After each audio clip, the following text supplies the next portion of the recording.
Hey everyone, how's it going? I am Xeracon and I am back once again. Today I'm going to be taking a look at a very special device we have, and it is this. Now, I know a lot of you are thinking, dude, that's a GameCube. And you're right, it is a GameCube, but it's not just any GameCube. This is a special modified GameCube. And actually, let me quickly pull this out here. Yep, here it is. It is a custom GameCube done by Top Vint.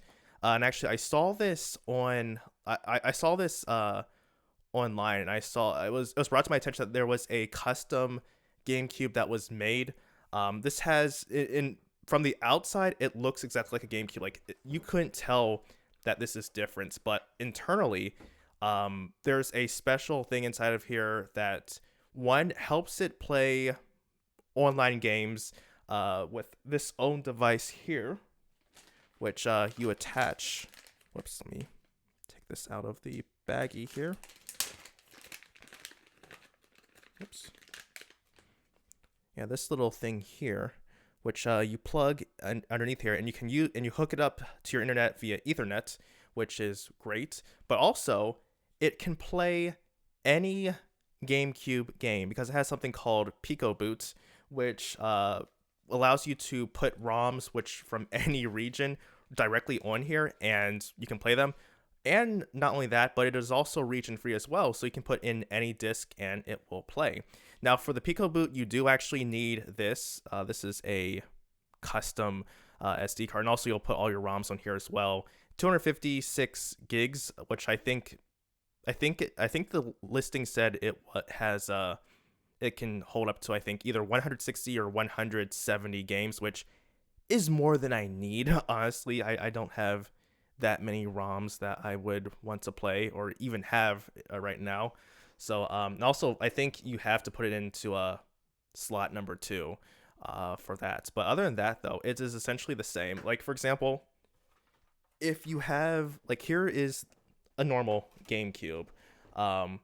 Everything is the same. And in fact, I even thought at first that something was done on the bottom, but like, nope, they're all the same. Nothing is different about these at all. So I'm going to go ahead and just stop mentioning stuff here, and we're going to go ahead and try out some games. And I will have 2 games that are on disc, and the rest will be on from ROMs. So let's go ahead and get started.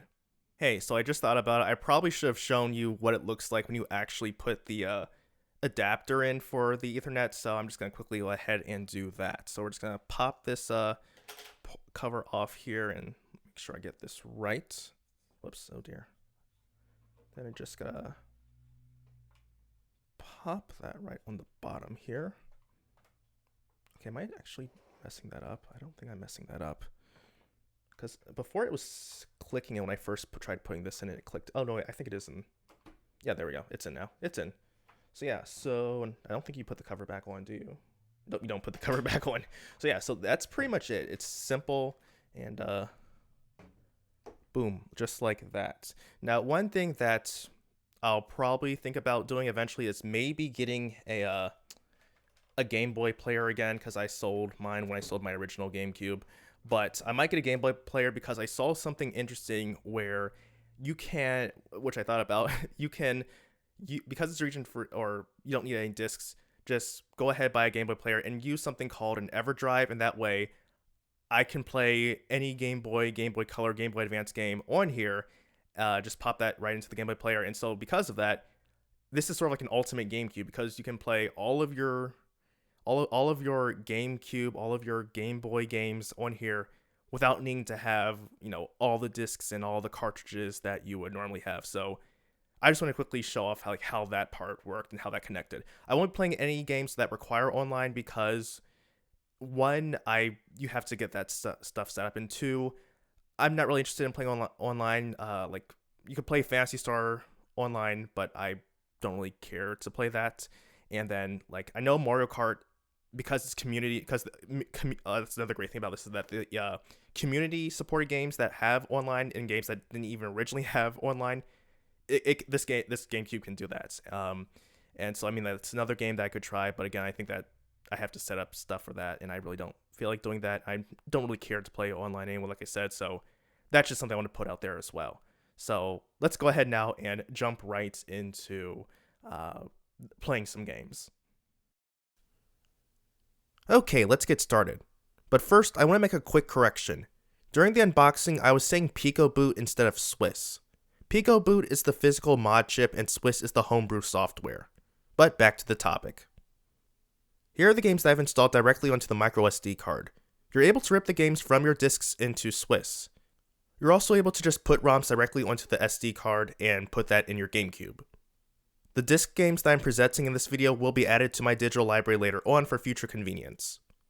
Switching between your digital library and discs is simple enough, though I wish it was possible to reboot into Swiss instead of manually having to turn off the GameCube and turn it back on. Considering that you normally would have to do this anyway to swap GameCube games, it's not that big of a deal, but since everything for me is going to be digital, I would have liked that feature. The first game up is Super Smash Bros. Melee, one of 2 disc-based tests. And as a quick note, I'm using a composite cable for the best resolution, which is another benefit of this GameCube since it was an original DLL001 model which supported this. And surprisingly, most of the games that I've tried except for one support it. I thought that progressive scan was only for certain titles, but it seems like more games had support than I thought.